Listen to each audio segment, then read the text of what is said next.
Pupuntahan natin ang isang probinsya na kadalasang hindi dinarayo ng mga turista. Sa likod na madilim nitong nakaraan ay malaparaisong mga isla, magagandang tanawin at mayaman na kultura ang sa inyo'y naghihintay.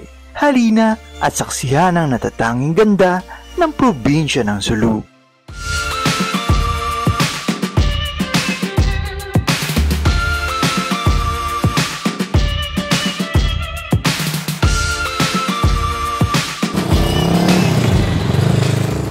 Una nating pinuntahan ang Sulu noong 2020 at ngayong taon ay binalikan natin ito at nakita ang malaking pagbabago lalong-lalo na sa turismo ng probinsya. Mas naging maluwag ang Sulu sa pagpasok ng mga turista at mas pinarami ang mga tourist destinations na pwedeng bisitahin.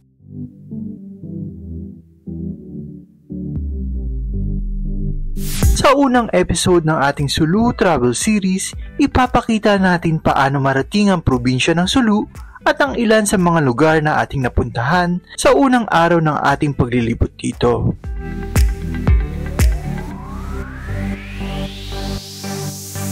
Paano ito marating? Mula Maynila ay sasakay kayo ng eroplano papunta ng Zamboanga City na kung saan sasakay naman kayo ng barko papunta ng Sulu. Kadalasang gabi ang biyahe nito at umaabot ng 8 oras o higit pa, depende sa lagay ng panahon at kondisyon ng dagat. Bago pa sumikat ang araw, ay unti-unti na nating natatanaw ang Pantalan at Bayan ng Jolo, ang sentro at kapital ng probinsya ng Sulu.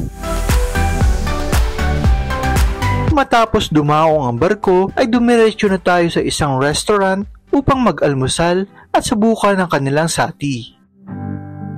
Next is hotel check-in at nasundan na nga ng unang araw ng ating tour. Gaya ng typical tour sa ibang probinsya, tayo ay nakasakay sa van kasama ng iba pang mga joiners. Una nating pinuntahan ang Hadja City Raya Mosque sa Barangay Bilaan sa Talipao. Kapansin-pansin ang kakaibang disenyo nito na may iba't ibang patterns at tila dotted sa mga haligi o walls nito, kasabay ng pangunahing kulay na puti, asul at ginto. Ito ang kadalasang first stop ng tour and a quick photo ops para sa mga turista. Sa susunod naman nating destinasyon, pupuntahan natin ang isa sa pinakamagandang beach destination sa Sulu, ang Sunny Sunny Beach. Ito ay matatagpuan sa Capual Island sa Barangay Omar.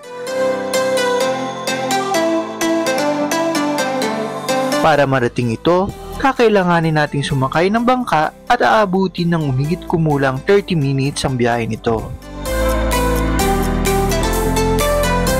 Habang papalapit sa isla ay makikita ang napakalinaw na mala-asul at berdeng tubig nito.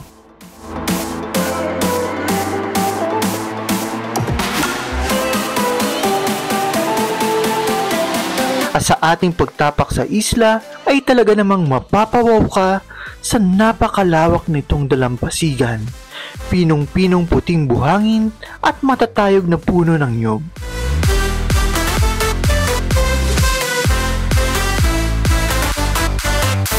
Dito mahaba-haba ang oras ng turista para maglibot, magtampisaw, at maglakad-lakad sa isla habang inihahanda naman ang ating pagkain na pagsasaluhan sa Boodle Fight. Punta tayo dito kay Kuya Vars, yung nag-iiyaw ng ano natin, isda.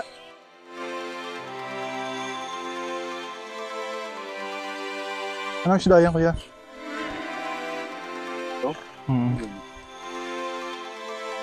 Tawag namin puot. Pukot.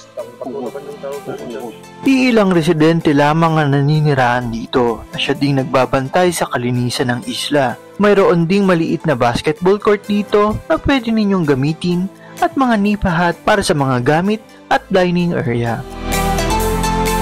Maliban dito, ang Sunny Sunny Beach ay isa sa mga paborito ng mga turista dahil sa katamtamang lalim ng tubig na perfect para sa swimming. Mayroon ding mga rock formations sa gawing dulo nito na tiyak magandang spot for picture taking.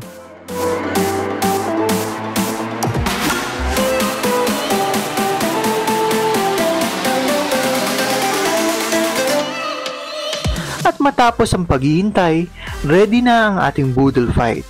Ilan sa mga pagkain dito ang inihaw na isda, manok, pusit, hipon, alimango at marami pang iba. Siguradong bubusogin ang bawat turista sa napakasarap at fresh na mga putaing ito.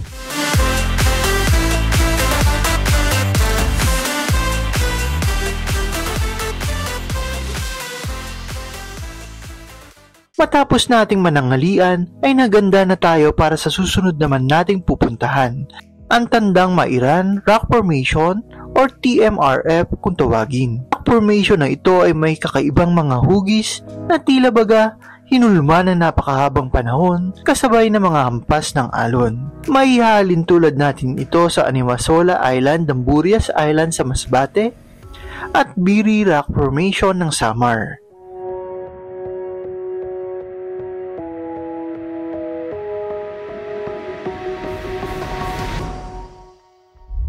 Dito naman sa bayan ng Panamaw, makikita ang hugis pusong lawa. Ito ang Siit Lake. Makikita ang hugis nito mula sa itaas sa pamamagitan ng drone, na kung saan makikita din ang malawak na kabundukan at karagatan sa magkabilang side nito.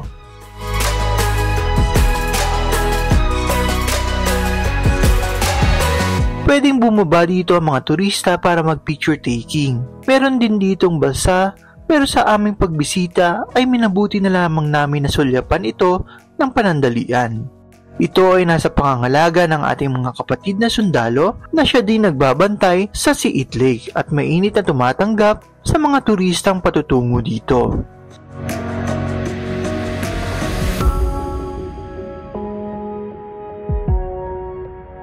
Bago matapos ang unang araw natin sa Sulu, ay sinubukan din natin ang ilan sa mga kilalang pagkain dito. Saktong-sakto matapos ang araw na puno ng mga bagong karanasan at bagong lugar na ating napuntahan. Sa susunod nating episode, ipapakita naman natin ang mga ipinagmamalaking beach destinations sa Parang Sulu. Ang Tambuang Falls, Maimbung at iba pang kilalang tourist destination sa Holo.